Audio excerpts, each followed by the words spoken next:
So welcome back to another FIFA 20 news episode. Today we have part 2. Yesterday we did part 1, so if you missed any of that, make sure you check it out. We spoke about a few important topics as well, but today is going to be a follow-up, talking about some extra topics that made the news this week. We're going to be talking about new things added to FIFA 20, a professional FIFA esports match decided by rock, paper, scissors, Pez reaches FIFA numbers on Twitch, and other news. So make sure you stay tuned. It's going to be a good episode. Now, if you do enjoy today's episode, please leave a like for me. It always helps when you leave a like. And if you are new to the channel and you want to know all the latest FIFA 20 news and updates, make sure you subscribe today. We do these shows every week. This week we had title update number 12, and the latest squad update with that title update number 12 brought out some new balls into the game. Now, yesterday I did cover a lot of the new balls that got added. There's the new Premier League one and a few other competitions as well. And we also have to talk about this one which got added. And this one is the Champions League 2020 knockout ball. So this one is going to be in the game now when you're playing your Champions League matches. So alongside the new balls, there was also some new boots that got added into the game. There is a few to take a look at here, so bear with me. The first one was these Umbros Medusa 3 Elites. These ones are the white, medieval blue, and blue radiance colorway. And yeah, I don't really like Umbro that much, but they're still around. And these ones are also new, the Umbro Velocita 5 Pro FGs.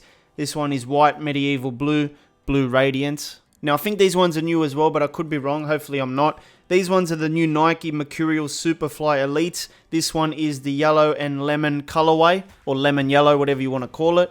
Looks pretty cool. And then we have some Nike Mercurial Superfly Elites. This one is in the laser crimson colorway. Now, I think the following Nike boots are also new to the game. Hopefully, I'm not wrong. These ones are the Nike Phantom V and M's. And then we have these ones here, the Nike Phantom Visions, I believe. And then we have some Tiempos, which are red, black, and white. And apparently these two Puma boots are new as well. So these ones are the Puma Future 5.1 Net Fit, Ultra Yellow Puma Black.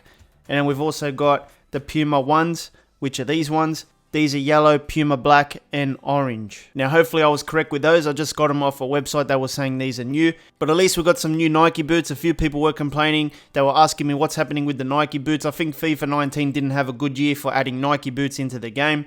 But it looks like this year they've added in the latest stuff. So I guess that's pretty good. So every few weeks, there's always a footballer that comes out on social media and calls out EA for various reasons. Sometimes it's about the player faces, sometimes it's about the bad servers, but this one is about their player ratings. Now, Aubameyang put out an Instagram story. I think he was in one of the Team of the Weeks recently, and he put out a story based on his card about it, and he goes to EA Sports FIFA, why are all my cards 89 rated this year? So Aubameyang reckons that his cards don't go over 89 this year, so let's take a look and see if he has a point.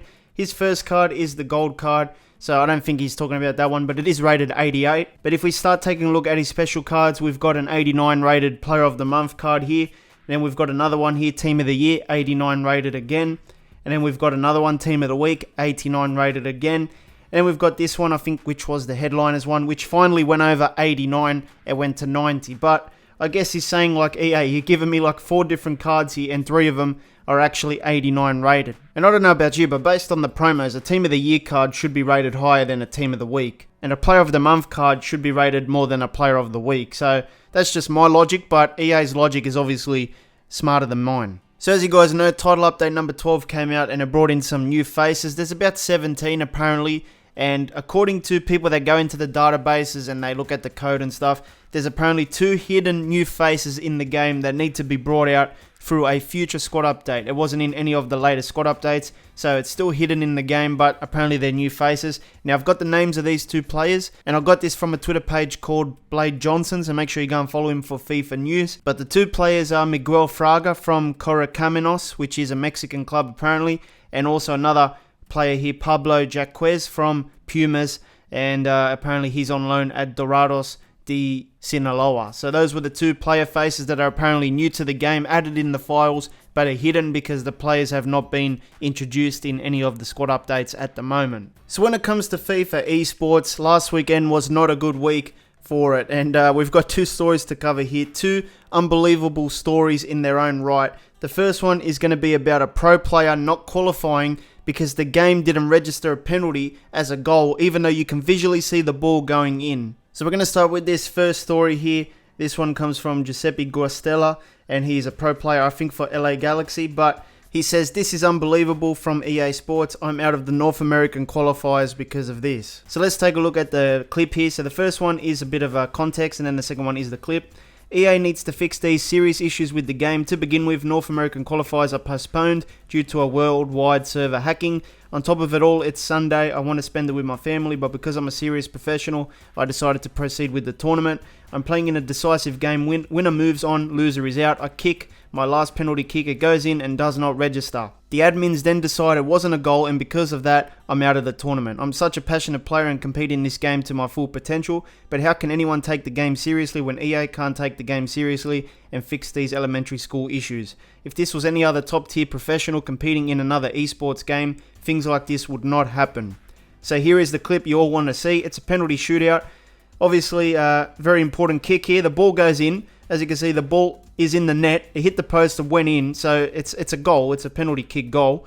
But the game decides that, nope, it's not a goal, and it just starts going on with the match highlights, the match replays, meaning to say, it was counted as a miss and the game is done. So in the message, it says that the admins decided that it was not a goal, and you're probably thinking, why did they decide that it's not a goal? And you can clearly see in the evidence that the ball has hit the back of the net. Well, Giuseppe put out a tweet that said, "The admins told me if the game confirms it was not a goal, we have to obey the game's decision." So basically, the admins washed their hands and said, if the game says it's not a goal, even though, it's against what you're seeing with your eyes, it is not a goal. Now, some of you guys might know this one, and I can't believe I'm mentioning a WWE wrestler in a FIFA news show, but Rusev, that Rusev guy from WWE, he even replied to the situation and said, "Come on," with multiple dots. Now, Rusev was very vocal about this game at the start of the year.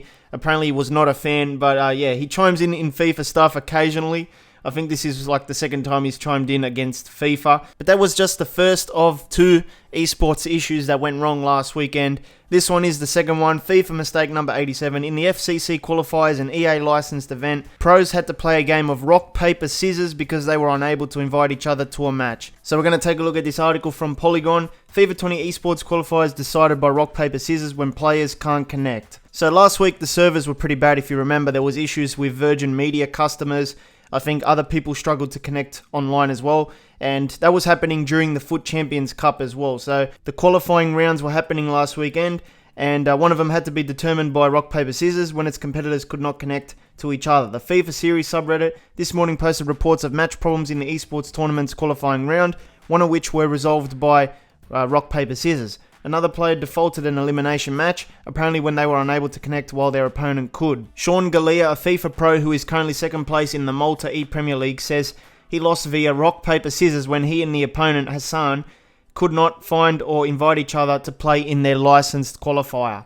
So Sean goes, "I can't believe it. We literally had to play a rock, paper, scissors because we couldn't find each other to invite in an EA licensed qualifier." And then we have a tweet from Hassan which said, "I stand 3-1 because I was able to successfully prevail in the rock, paper, scissors." Another player here, Levy, said he defaulted to Taz because he couldn't connect for more than 3 hours, so he lost that game. So basically like a forfeit, I guess. And EA Sports FIFA did put out a statement regarding the rock, paper, scissors situation. They said during the Foot Champions Cup qualifying tournament, two competitors decided to proactively play rock, paper, scissors to determine the match winner after they were unable to connect for their match. For context, the double failure to connect and compete in a qualifying tournament match results in a loss for both participants. This is to prevent connection issues from being exploited as a competitive advantage.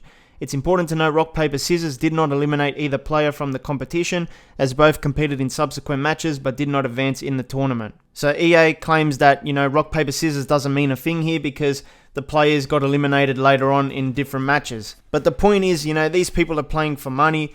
They don't need to stress about connectivity, connecting to the servers and having unreliable servers. Like, there was big issues last week with the servers, and it wasn't just the pros getting affected. There was a lot of people, I think Virgin Media customers and all that, and it's about time we get these proper servers in the game because it's been like this for many years, and a game like this, the revenues that it makes as well should be A+ when it comes to servers. So let's talk about some Ultimate Team updates. Now, first up is a gift for you.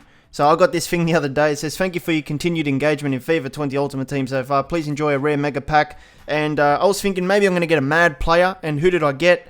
84 rated Depay. Now, maybe you've got something as well. It depends on how many times you've engaged with Ultimate Team. So just check it and see if they gave you anything. But the big promo this week was Foot Player Days. We've got themed objectives, CONMEBOL kickoff team, and squad building challenges. Now, this is basically an overview here. It says, Foot 20's Player Days are here. Libertadores kickoff team, buy one, get one free, and coin discount packs. Engagement pack reward, prime icons in draft mode. Weekend league, player pick bonus, and new icon swaps 3. They also added in a new icon here for Riquelme. Prime and icon moments Riquelme will be available in packs from 6 PM UK, which was a few days ago. He's probably still in packs now, but he joins the icon squad. And the Libertadores team is in packs as well. Apparently these guys are upgraded a little bit. It says here that select players from the tournament have received special permanently upgraded player items in the CONMEBOL Libertadores kickoff team. And apparently these guys are going to be in packs if you really want them. Alright, so we're up to the last story for today, and it's one of the biggest ones. Pez beats FIFA on Twitch.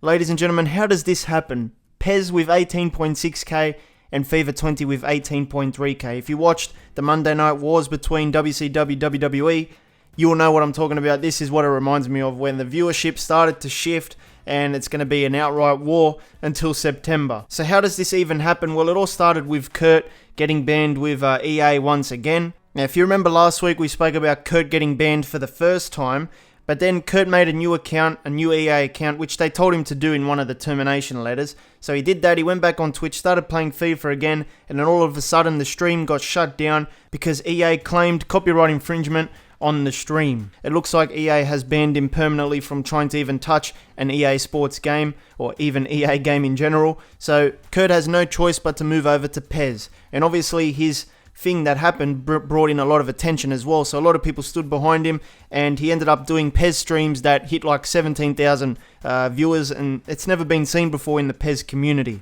And then other streamers as well jumped in, like Run the Foot Market. I think Tex did something as well. And so Pez's numbers just went so high, and they finally beat FIFA on one of the days. And I guess Castro probably wasn't streaming at that time, but they did overtake them at one stage, and they're still doing pretty good at the moment. Now, it'll be interesting to see if this is a short-term thing or a long-term thing. I think many of the FIFA streamers that can still play FIFA will go back to FIFA 21 when the time comes. But for now, you know, people want to do something new, and Pez looks like that alternative. And Pez is definitely not the perfect game, especially when it comes to online as well. My club is a little bit behind Ultimate Team in terms of content, in terms of the way it works. But regardless, this movement has caused people probably to try out Pez, so it brings a little bit of competition, and it's also bringing those Pez Twitch numbers all the way up. Now, if you need something else to watch, check out this FIFA 20 video, hit the card in the middle, it'll take you right there. I'll see you next time.